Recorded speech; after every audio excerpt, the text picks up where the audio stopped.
And so I wanted to write something that spoke about all the comings and goings that happen in borders anyway, that, and that cannot be contained, and that happen just because people move, and because that's the way people exist. We exist and we move. That's what we do.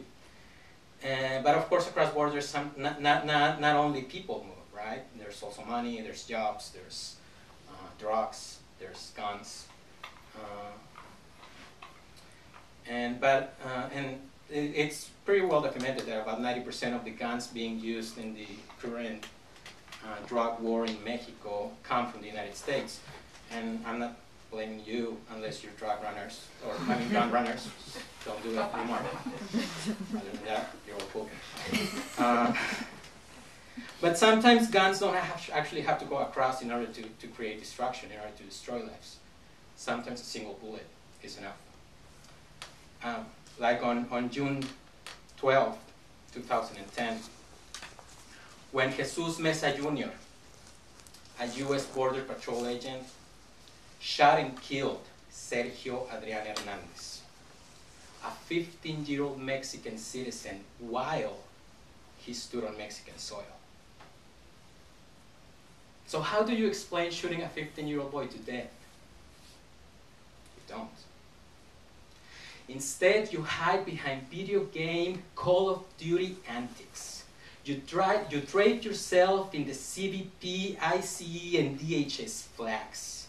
You try to become anonymous to the general public, which makes sense, since murderer would be the only applicable name after shooting a 15-year-old boy to death. So how do you explain shooting a 15-year-old boy to death? You don't. Instead, you tell stories of biblical proportions. You toss around numbers and statistics about halves and the other half. You speak of unavoidable tensions.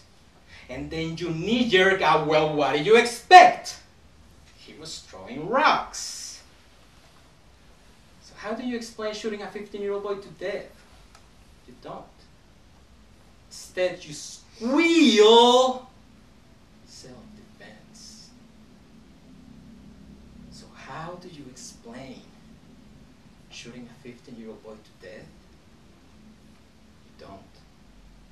Instead, you pound your chest, and blood shoots into your eye as saliva begins to overflow from both corners of your mouth, and you even make up a little clever parody of a song to warn those who throw rocks.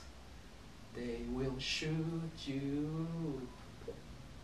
Those who throw rocks, they will shoot you. So how do you explain shooting a 15-year-old boy to death? You don't. Instead, what you do is you go home and you write down about 3 minutes worth of accusations, thinly disguised as poetry, so you can spit them back on the face of the people you feel should be held accountable for shooting a 15-year-old boy to death. So how do you explain shooting a 15-year-old boy to death? Really, you don't.